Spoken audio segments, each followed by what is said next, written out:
Bonjour les Gémeaux et ascendants Gémeaux et bienvenue sur votre escale Astro, Tracé Intuitif et Tarot pour la lunaison du 13 décembre 2023 au 11 janvier 2024.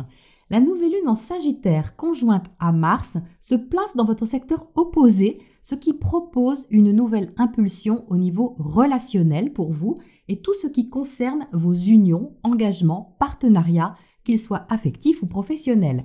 Le carré à Neptune dans votre secteur carrière est un peu ambigu parce qu'il peut vous inciter à affirmer davantage votre indépendance au sein d'une relation alors que vous aurez tout de même à prendre l'autre en considération pour vous positionner. Donc ça va se jouer entre engagement et détachement avec en parallèle un travail intérieur à effectuer.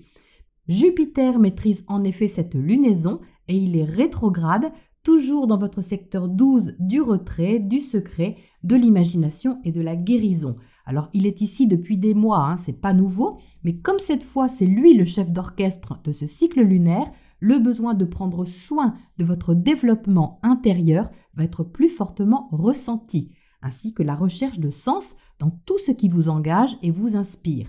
Jupiter est en trigone à Mercure en Capricorne, qui commence sa rétrogradation le jour de la nouvelle lune.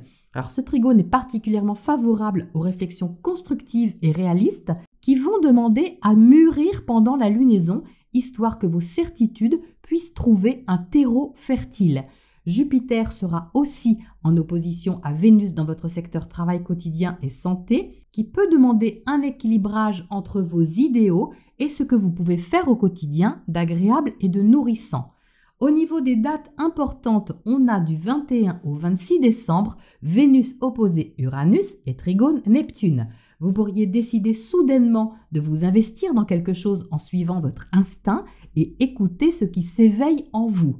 Au même moment, le Soleil sera conjoint à Mercure rétro en Capricorne, favorisant une prise de conscience sur ce que vous avez à assumer. Alors profitez de cette période pour faire un point éclairé sans pour autant sauter aux conclusions trop vite, la rétrogradation n'étant pas finie. Le 27 décembre, la pleine lune dans l'axe Cancer-Capricorne viendra mettre en lumière votre secteur financier. Alors ça peut être ce que vous gagnez par rapport à ce que vous partagez, soit avec votre partenaire de vie si vous en avez un, soit avec le secteur relationnel au sens plus large. Alors il y aura des pendules à mettre à l'heure à ce niveau pour être dans plus de justesse. Et s'il ne s'agit pas d'argent, alors ça peut concerner votre façon de vous investir dans un projet ou une relation quelle qu'elle soit, qui devra être regardée avec plus de discernement à propos de ce qui compte vraiment pour vous. Le discernement ne sera pas forcément évident. Mercure rétro sera conjoint à Mars en Sagittaire. Donc, il est clair que votre façon de comprendre l'autre ou d'être compris sera activée, mais en carré à Neptune, il pourrait y avoir un flottement quand même dans le but à atteindre et un travail sur les aspirations qui vous motivent.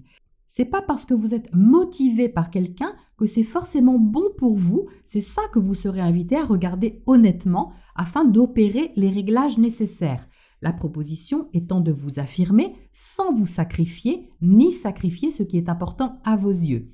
Le 29 décembre, Vénus sera en sextile à Pluton, une bonne date pour changer une habitude et exprimer vos talents, besoins et sentiments de façon plus fluide mais aussi plus déterminée.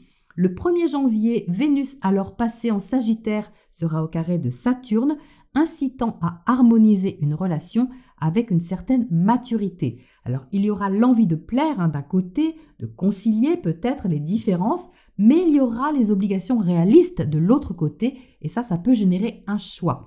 Le 2 janvier, Mercure repartira lentement en marche directe, et le 5 janvier, Mars entrera en Capricorne. Donc, même si le carré Mercure-Neptune sera toujours actif, vous commencerez à mieux faire la part des choses et à trouver la vérité parmi vos idéalisations. Mars vous donnera alors l'énergie nécessaire en janvier pour prendre une initiative qui pourrait changer les choses sur le long terme comme un important chantier afin de travailler à la réalisation de vos objectifs. Au niveau du tracé intuitif effectué pour vous, j'ai ici une énergie motivante face à une énergie de réflexion. Donc soit c'est le secteur relationnel qui vous booste avec un projet et vous réfléchissez, soit c'est une partie de vous qui cherche plus d'ouverture et de motivation au niveau relationnel et ça vous pose question. Enfin, ça vous pose question Mais il n'y a pas vraiment d'hésitation en fait. On a ici une énergie assez droite qui ressemble un peu à l'as d'épée, je dirais. C'est mental et c'est clair. Mais en même temps, c'est assez jeune, nouveau, débutant, récent, enfin quelque chose comme ça. Donc ça me montre une décision qui est prise déjà ou une idée qui est déjà bien confirmée en vous. Alors ça peut être une idée que vous voulez partager qui entraîne une discussion ou une décision que vous prenez qui impacte l'autre ou les autres. En tout cas, le but ici est le développement, c'est-à-dire soit une idée à faire grandir, à diffuser, soit une nouvelle vision des choses qui ouvre une perspective. Ensuite, de ce côté-là, j'ai toujours du mental avec une réflexion pointue, mais un peu trop, je dirais. Alors, elle n'est pas envahissante, mais enfin, elle est un peu lourde quand même, hein. Je ne me sens pas à l'aise de ce côté. Je ressens comme un tiraillement et quelque chose d'assez pressant. Vous savez, c'est une énergie du style « il faut que je vois, que je trouve, que je comprenne ». C'est assez fort, si vous voulez. Donc, je ne suis pas sûre que ce soit directement vous de ce côté-là. Même si les énergies sont interchangeables et que l'autre est un miroir, ça vient plutôt d'en face, comme quand on vous demande d'expliquer, de justifier, de répondre, mais un peu trop, vous voyez? Ou alors on vous demande un document, mais on vous le demande 10 fois, et il faut signer là et pas là. Enfin bon, c'est un petit peu autoritaire quand même. Donc ça, à mon avis, c'est le Mars en face de vous qui s'exprime comme ça ici. Alors l'invitation que j'ai de ce côté est d'éviter autant que possible la pression inutile qui peut venir de l'autre, mais qui va aussi refléter la pression que vous pourriez vous mettre, hein, il ne faut pas l'oublier. Donc il y a ici une distance à prendre, pas parce que vous devez complètement ignorer cette énergie-là, mais pour ne pas y donner une attention disproportionnée, inutile. Donc vous pouvez rester dans une posture assez droite et rester ouvert à l'échange, mais sans vous laisser stresser par les demandes de l'autre, hein, ou ce genre de choses. Ensuite, de ce côté, j'ai la suite logique, hein, parce que par ici, il est justement question de poser des limites. Pas de fermer, hein, ça reste ouvert, mais simplement de poser des limites. Ça va vous permettre de filtrer, de prendre ce qui est nécessaire et de laisser le reste, de vous protéger de ce qui ne vous convient pas, tout en préservant quelque chose qui est très beau en arrière-plan. Alors soit c'est un projet, soit une qualité que vous avez ou un talent, je ne sais pas, mais c'est très beau. Et comme c'est beau, il ne faut pas laisser ni rien ni personne abîmer ça. Ça me fait penser à un jardin dont vous ouvrez les portes au public. Sauf que ce n'est pas un jardin public, hein, que j'ai là, mais un jardin privé ouvert au public, hein. Vous voyez la nuance? Donc il y a un filtrage qui est sain et qui vous permet de préserver la qualité de votre jardin. Je ne sais pas comment ça vous parlera. Merci de me dire en commentaire comment ça résonne en vous. Et enfin, par ici, alors j'ai une toute autre énergie moderne et puissante qui ressemble à un beau potentiel et qui doit attendre le bon moment pour être pleinement exploité. Je vous donne l'image symbolique qui se présente à moi. C'est comme si vous étiez propriétaire d'une voiture de course, mais que vous n'aviez pas la piste adéquate pour rouler comme vous le souhaitez, ou pas encore. Mais le potentiel, il est là.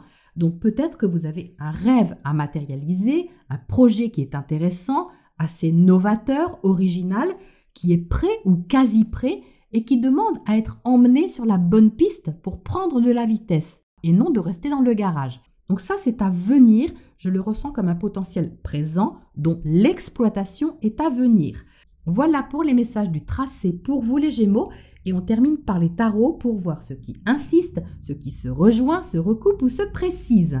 Alors, au niveau de ce qui se rejoint, on a tout d'abord cette évidente énergie mentale avec l'as d'épée qui apparaissait à l'instant dans le tracé et qui réapparaît ici. Intéressant.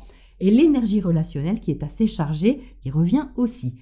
Donc reprenons, vous entrez avec l'as d'épée. Donc vous voyez, il semble vraiment que vous ayez une idée, une nouvelle vision des choses ou de décision à mettre en place. Ça, c'est confirmé.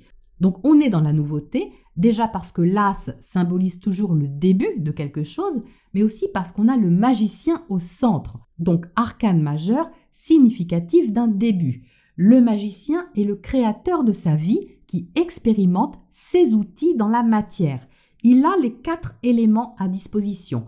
Vous voyez qu'il se sert de l'épée qui correspond justement à votre énergie de départ et il y ajoute un denier, un bâton, une coupe. Donc, c'est-à-dire que votre idée, les Gémeaux, demande à être agrémentée d'actions, de moyens et aussi d'investissements affectifs ou émotionnels pour que la mayonnaise puisse prendre. Si vous avez juste une idée, ça va rester du vent. Mais si vous y ajoutez les 3 autres éléments, ça devient une idée créative qui se matérialise selon votre inspiration. Et comme le magicien est au cœur du tirage, vous ressentirez certainement l'envie de prendre ce nouveau départ en expérimentant ce que vous avez, ce que vous êtes, ce que vous pensez et ce que vous ressentez. Alors si je reprends ma métaphore, je décide d'ouvrir mon jardin au public ou je décide d'expérimenter ce que j'ai créé ou ce que je veux créer. Mais c'est un début, tout part de l'idée. Et comme Mercure est rétrograde pendant une bonne partie de la lunaison, ça va évidemment demander maturation.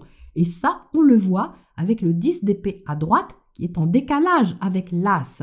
L'As, c'est le début et le 10, c'est la fin. Ben oui, mais il y a quoi entre les deux? Ben, il y a beaucoup de chemin. C'est pour ça qu'il sera prudent de ne pas sauter aux conclusions trop vite ou aller trop vite, le temps de cheminer à la meilleure façon de procéder. Alors, je ne vous cache pas que le 10 d'épée est une énergie assez chargée. Ça rejoint la pression qui apparaissait tout de suite et qui était inconfortable. Donc, elle est confirmée ici et elle insiste sur le fait qu'il faut certainement passer à autre chose au niveau du fonctionnement relationnel ou de la compréhension que vous en avez. Vous allez chercher à moins vous prendre la tête, c'est une excellente nouvelle. Vous êtes invité aussi à ne pas cautionner ou alimenter les prises de tête des autres ou les questionnements des autres. Bonne nouvelle aussi. Et comme je vous le disais tout de suite, il ne s'agit pas d'ignorer, mais juste de ne pas tomber ou retomber dans un fonctionnement qui est stérile, soit parce qu'il est trop prenant ou trop stressant pour une raison ou une autre. Le mental neuf que vous avez, les Gémeaux, ou que vous allez avoir sur cette lunaison, va vous permettre d'initier quelque chose qui vous reconnecte à votre pouvoir créateur. Et ça, c'est le plus beau cadeau que vous pouvez vous faire. Je vous souhaite une belle lunaison et une douce fin d'année.